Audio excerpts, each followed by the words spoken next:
e a nossa adoração.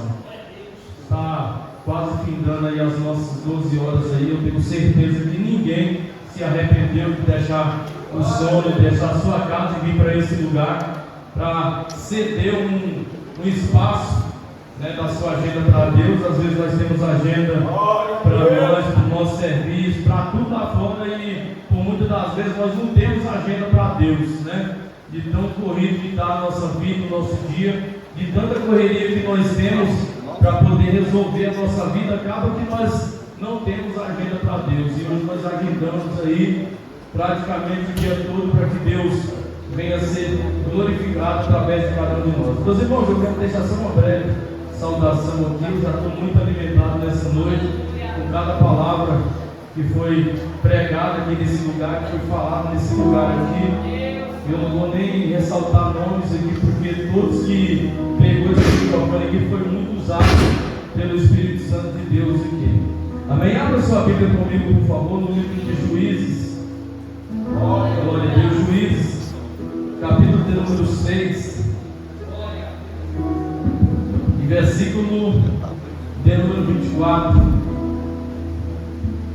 Juízes, capítulo de número 6. Glória. Pode dar um carinho para cá.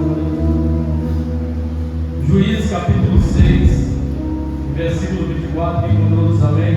Amém. Está escrito assim: então Gideão edificou ali um altar ao Senhor, e lhe chamou o Senhor é paz.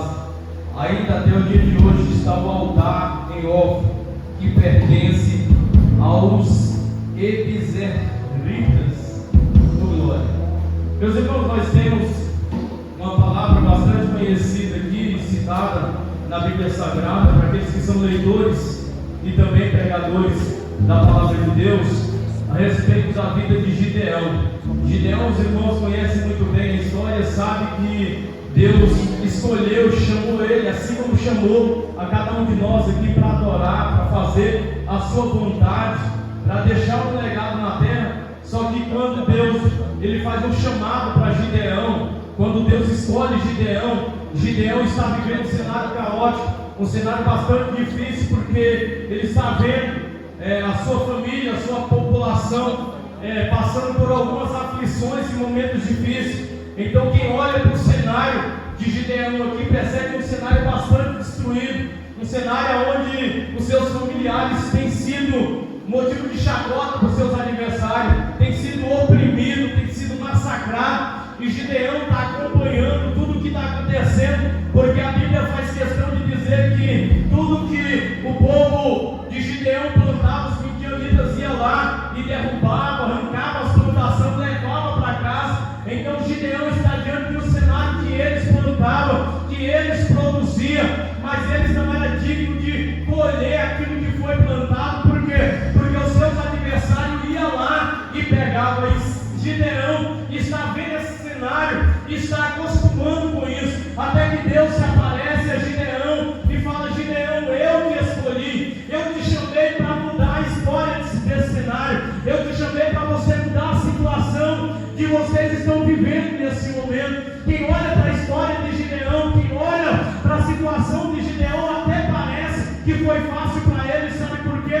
Porque a Bíblia diz que o anjo do Senhor aparece a Gideão e fala: homem valente e valoroso, Deus te escolheu para você livrar Israel, para você mudar o cenário da história de Israel. É muito fácil olhar para Gideão e dizer: Deus era com ele, a vida para ele foi fácil. Sabe por quê? Porque o anjo apareceu para ele. E eu fico me perguntando, pastor, quantas pessoas covardes no dia de hoje que Deus está falando, que Deus está chamando, que Deus está escolhendo, e essas pessoas têm fugido de Deus. É fácil olhar para Gideão e dizer: como Gideão está dizendo e regulando, se o anjo apareceu para ele. Ei, o anjo não apareceu para você, quem apareceu para você foi Deus nas madrugadas. Deus apareceu em sonho. Quantas vezes você estava aqui e Deus falou para você ir lá passar uma profecia para o seu irmão, orar pelo seu irmão, orar pelo seu vizinho, e você se acovardou? Foi assim que aconteceu. Quando eu olho para a história de Gideão, eu olho para a minha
nesse aqui pegar uns bois, levantar o altar lá e derrubar o altar, os altares que está impedindo de vocês serem vitoriosos. Deus dá vitória a vocês.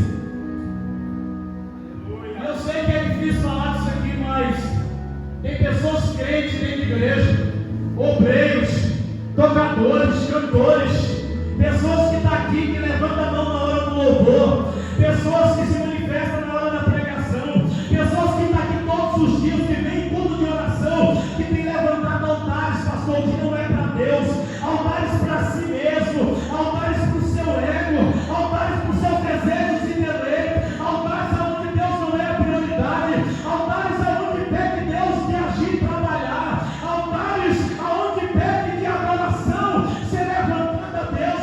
Enquanto você levantar o altar para você, Deus ele não vai se manifestar com a glória dele.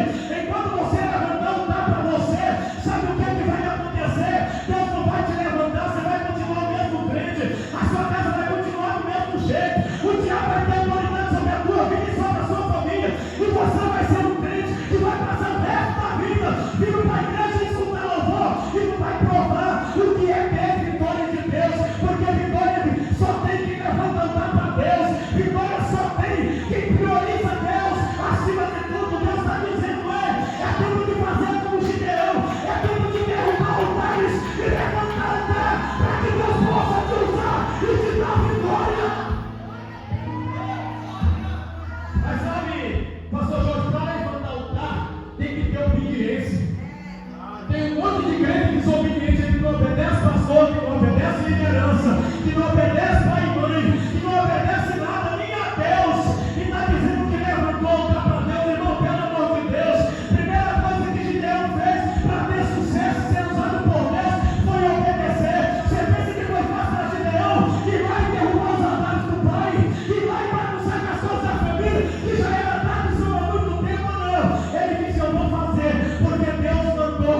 E eu fico olhando, pastor, não é fácil derrubar o altar que a gente construiu faz anos, altar que enche o nosso ego, altar que nos coloca para cima, altar que traz a alegria da carne momentânea. Não é fácil, mas eu quero dizer que lá naquele leito do hospital, quando Deus me chamou como Gideão, eu derrubei um altar de rap que eu gostava de cantar e ouvir. Era um altar de cachaça, altar de cigarro, altar de prostituição, altar que me levantar no ego. Deus disse: acabou, nós. Agora tu vai viver para mim. Não tem mais autonomia, não tem mais nada. Tu vai fazer o que eu mando e você vai ser vitorioso.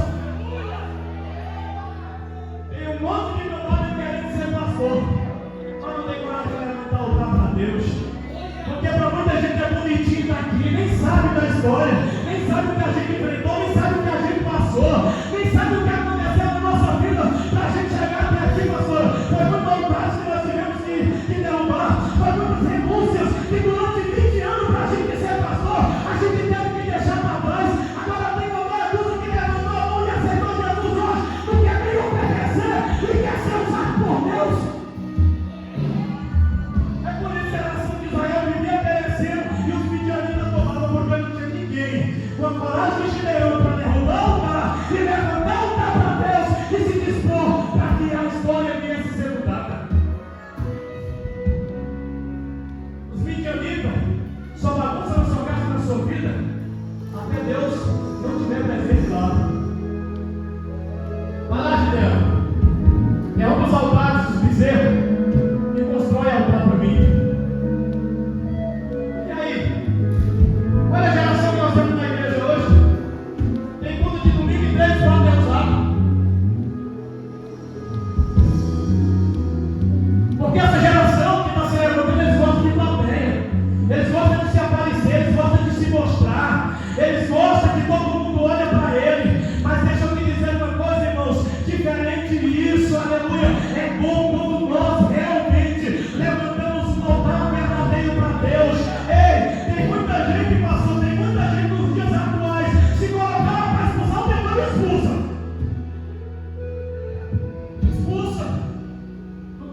medo. Jesus, ele falou: esse vos dou poder e autoridade em meu nome, e expulsará demônio. Jesus deu poder e autoridade à igreja, e os demônios têm que se submeter. Ei, a terra, o universo, eles têm que se submeter a alguém que é cheio de Deus. Essa geração de hoje precisa se levantar. Essa geração de hoje precisa aceitar o que Deus tem para você. Irmãos, a nossa vida em segredo não se resume só a sair de casa, vestir uma roupa e vir para a igreja. É muito mais do que isso, vai muito mais além. Deus está querendo. É a gente que não quer se entregar, é a gente que não quer se dispor, é a gente que não quer estar de pé, é a gente que não quer voltar para Deus. A gente quer servir a Deus e a gente quer servir do nosso jeito, da nossa maneira, do jeito que eu quero. E não funciona desse jeito. Quanto tempo Israel sofreu? Quanto tempo os midianitas que mandou naquele lugar, porque não tinha ninguém que queria aceitar servir a Deus de verdade.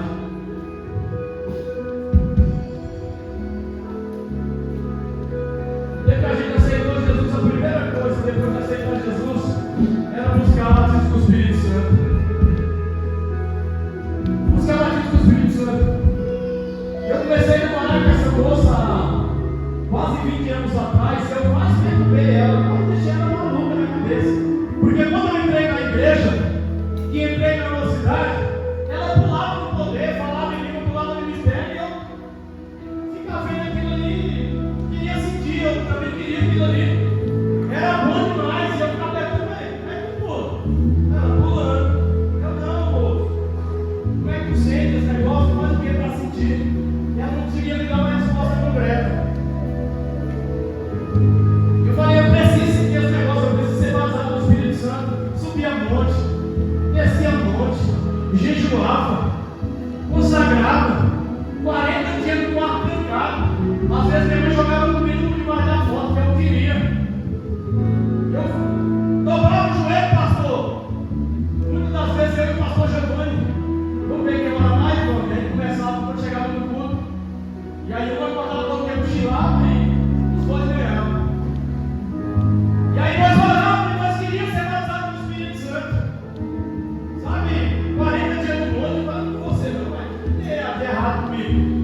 Mas não é o quanto eu jejum, não é o quanto eu oro, não é o quanto eu subo o monte, não é o quanto eu prego, é o quanto o meu coração está entregue a Deus, é o quanto o altar que tem para ser levantado para Deus, porque não adianta subir monte e permanecer do mesmo jeito, não adianta orar e jejuar e continuar sendo a mesma pessoa. Talvez não precisa nem jejuar, talvez não precisa nem subir monte, talvez é só abrir o coração e dizer: Deus, eu quero te obedecer, Deus, eu quero te servir. E uma decisão como essa vai te batizar, Deus vai te levantar, Deus vai mudar a tua história, Deus vai mudar a tua família, Deus vai mudar a tua casa. É uma questão de decisão. Aí eu estava quase morrendo.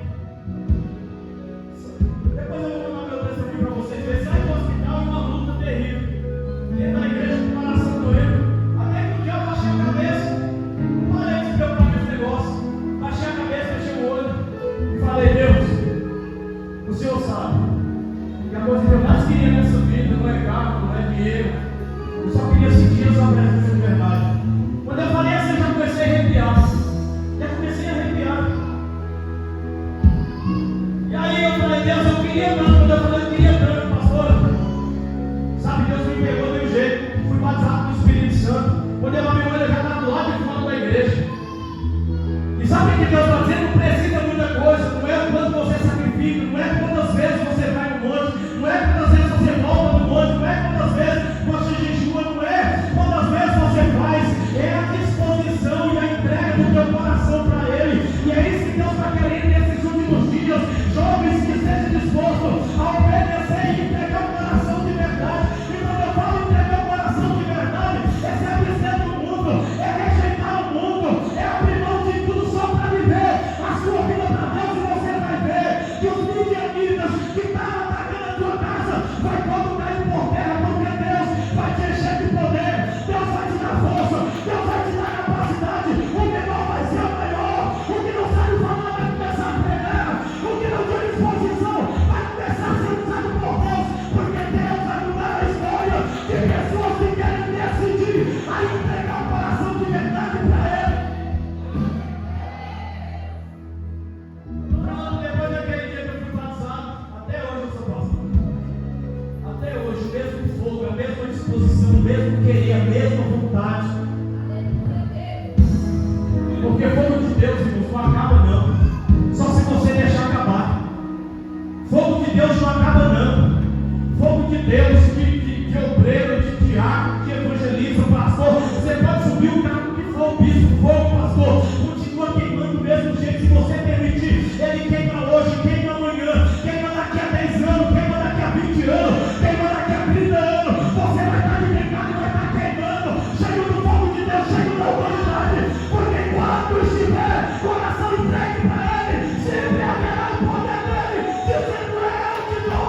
dizendo: o diabo é maior do que minhas lutas, o diabo é maior do que minha dor, o diabo é maior do que minhas pelejas. E o diabo não é ninguém, irmão. O diabo não é ninguém. O diabo não é ninguém perto de Deus, pastor, que é poderoso, que tem autoridade.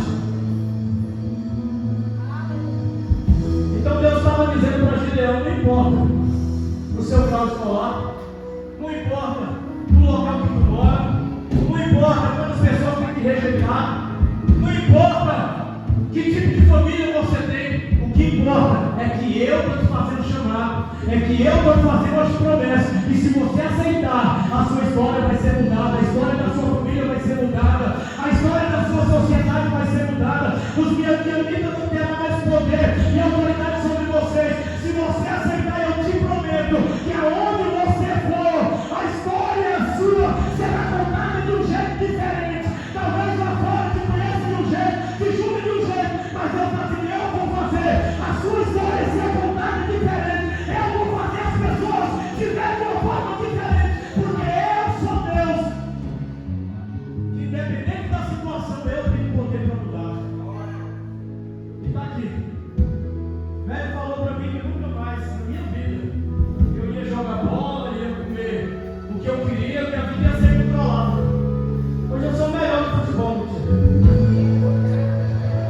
né, pastor? Eu que faço mais gol, o que corro mais. Tá vendo como é que Deus confunde as coisas? Hoje eu como churrasco, eu tomo café, e aí eu apresentei o médico. Depois que Deus me colocou na igreja, eu fui lá, e aí fiz um check-up, falei com o médico que tinha problema no coração. Ele falou: não, você nunca teve problema no coração. Eu falei para ele que o médico errou, porque na casa tem um monte de papel, um monte de comprimido que eu deixei ele tomar. Aí ele disse: não, você está curado. Sabe qual foi a palavra dele? Eu falei em questão do outro médico, falou que nunca mais ia jogar bola, comer, fazer caminhada.